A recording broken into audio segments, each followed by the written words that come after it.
കേരളത്തിൽ ഇപ്പോൾ ലഹരിക്ക് പിന്നാലെയുള്ള പോക്ക്, ഉറവിടം കണ്ടെത്താനുള്ള യാത്ര, അന്വേഷണം, സംവിധാനം അതൊക്കെ ഏതു നിലയിലെന്നാണ് വിശ്വസിക്കുന്നത്?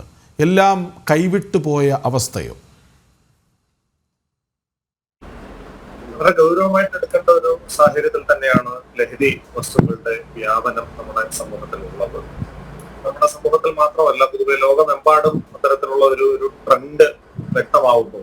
ഞാൻ നേരത്തെ സൂചിപ്പിച്ച പോലെ 1960കളിൽ ആരംഭിച്ച ആ ഒരു ഹെഡോണിസ്റ്റ്, ഇതിന് സമാന്തരമായിട്ടുള്ള ഒരു സംഗതി ഇന്നത്തെ കാലത്ത് അതിന്റെ കാരണങ്ങളെ കുറിച്ച് നമ്മൾ പരിശോധിച്ചു. പക്ഷേ തീർച്ചയായിട്ടും വ്യക്തമായ പരിഹാര മാർഗങ്ങൾ നമ്മുടെ മുൻപിൽ തെളിയുന്നുണ്ട്. അത് വളരെ കൃത്യമായിട്ടൊരു സാമൂഹിക ഉത്തരവാദിത്തമായിട്ട് തന്നെ ഏറ്റെടുത്ത് നമ്മൾ മുന്നോട്ട് പോകേണ്ടത് ആവശ്യമാണ്. കാരണം ലഹരി വ്യാപനം തടയുക എന്നുള്ളത് കേവലം പോലീസിനോ അല്ലെങ്കിൽ എക്സൈസിനോ അല്ലെങ്കിൽ ഭരണകൂടത്തിനോ അല്ലെങ്കിൽ ഏതെങ്കിലും രാഷ്ട്രീയ കക്ഷികൾക്കോ മാത്രം പറ്റുന്ന ഒരു കാര്യമല്ല. അതിൽ ഒരു സാമൂഹിക ഉത്തരവാദിത്വം, ഒരു സോഷ്യൽ റെസ്പോൺസിബിലിറ്റി ഉണ്ടാകണം. ഓരോ പൗരനും തന്റെ ബാധ്യതയായി, തന്റെ ഉത്തരവാദിത്തമായിട്ട് തന്നെ ഏറ്റെടുത്ത് സംവിധാനങ്ങൾ അതിന് ഈ ജനങ്ങളുടെ മനസ്സുകളിൽ ഒരു വിശ്വാസം സൃഷ്ടിച്ച് ഏകോപനത്തോടുകൂടി മുന്നോട്ട് പോകേണ്ട ഒരു കാരണമുണ്ട്. അപ്പൊ 3 തലത്തിൽ ഇതിന്റെ പരിഹാര മാർഗങ്ങളെ കുറിച്ച് നമ്മൾ ചിന്തിക്കേണ്ടതായിട്ടുണ്ട്. ഒന്ന്, ഇതിന്റെ ലഹരിയുടെ വ്യാപനം കുറയ്ക്കാൻ വേണ്ട നിയമ നടപടികളാണ്, അതിന്റെ സപ്ലൈ റിഡക്ഷൻ എന്ന് പറയുന്നത്. രണ്ടാമത്തേത്, അതിന്റെ ആവശ്യകത സമൂഹത്തിൽ നിന്ന് ഉയരുന്നത് കുറയ്ക്കാൻ വേണ്ട നടപടികളാണ്, ഡിമാൻഡ് റിഡക്ഷൻ എന്ന് പറയും. ഈ 2 കാര്യങ്ങൾക്കും തുല്യമായ പ്രാധാന്യം നൽകി മുന്നോട്ട് പോയാൽ ഇതിനൊരു പരിഹാരം ഉണ്ടാകുന്നതാണ്. അതിന്റെ ഡിമാൻഡ് റിഡക്ഷൻ എന്നുള്ള നിലയിൽ 3 തലത്തിൽ കാര്യങ്ങൾ ചെയ്യാവുന്നതാണ്. ഒന്ന്, അടുത്ത തലമുറയെ ഫോക്കസ് ചെയ്തിട്ടുള്ള ഇടപെടലുകളാണ്. തീർച്ചയായിട്ടും വീടുകളിൽ, ശ്രീ വിഷ്ണുപുരം ചന്ദ്രശേഖരൻ തന്നെ പറഞ്ഞു, മകനെ അദ്ദേഹത്തിന്റെ കൂടെ താമസിച്ച ഒരു വ്യക്തിയായിട്ട് പോലും ഒരു ഭാവമാറ്റം തിരിച്ചറിയാൻ സാധിച്ചില്ല എന്നുള്ളത്. നമ്മൾ തുടക്കത്തിൽ തന്നെ പറഞ്ഞു, ഈ രാസലഹരികളുടെ ഒരു സവിശേഷത ഏതാണ്? അത് ഉപയോഗിക്കുന്ന വ്യക്തി ഒരു പ്രത്യേക ഗന്ധമോ അല്ലെങ്കിൽ ചലനങ്ങളിൽ ഒരു പ്രത്യേകതയോ ഒന്നും പ്രദർശിപ്പിക്കണമെന്നില്ല. അതുകൊണ്ട് തന്നെ ഒറ്റ നോട്ടത്തിൽ കൃത്യമായ ഒരു ഒരു മുൻവിധിയോടെ തന്നെ നമ്മൾ സമീപിച്ചില്ലെങ്കിൽ ഇത് തിരിച്ചറിയാൻ സാധ്യമല്ല എന്നുള്ളതാണ്. അതുകൊണ്ട് തന്നെ തീർച്ചയായിട്ടും ഒരു കാര്യം, വീടുകളിൽ ഈ കുട്ടികളെ തന്നെ നമ്മൾ ഇടപെടുന്ന സമയത്ത് മാതാപിതാക്കൾ ഒരു മണിക്കൂർ നേരമെങ്കിലും കുട്ടികളോട് സംസാരിക്കാൻ ചെലവിടുക എന്നുള്ളതാണ്. പല കാരണങ്ങൾ കൊണ്ട് അത് സാധിക്കാതെ വന്നേക്കാം. പക്ഷെ എങ്കിലും കഴിയുന്നത്ര 1 മണിക്കൂർ നേരം കുട്ടികളോട് സംസാരിക്കും. അവർക്ക് പറയാനുള്ളത് കേൾക്കുക.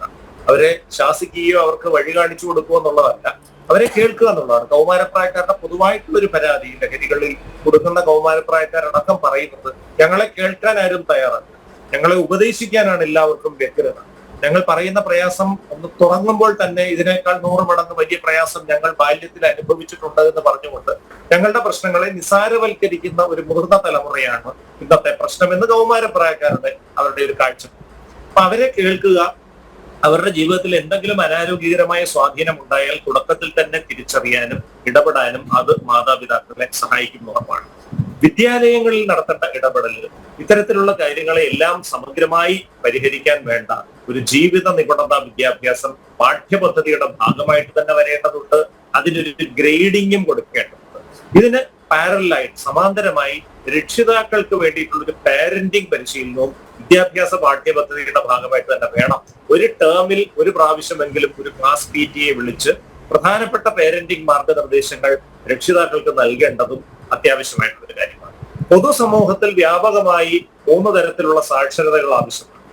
മാനസികാരോഗ്യ സാക്ഷരത, നിയമസാക്ഷരത, സൈബർ സാക്ഷരത. എങ്ങനെയാണ് ലഹരി വസ്തുക്കൾ മാനസികാരോഗ്യ പ്രശ്നങ്ങളിലേക്ക് നയിക്കുന്നത്?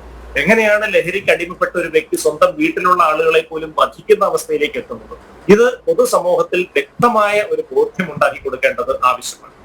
ഈ പറഞ്ഞ കാര്യങ്ങളോടൊപ്പം ഇതിന്റെ സപ്ലൈ റിഡക്ഷൻ, ഈ ലഹരിയുടെ വ്യാപനം, അതിന്റെ കണ്ണികൾ എന്താണ്, അതിന്റെ സ്രോതസ് എവിടെയാണ്, ആ സ്രോതസ്സിനെ തന്നെ കൃത്യമായ രീതിയിൽ അഡ്രസ് ചെയ്യുന്ന തരത്തിൽ നിയമ സംവിധാനങ്ങൾ വരണം.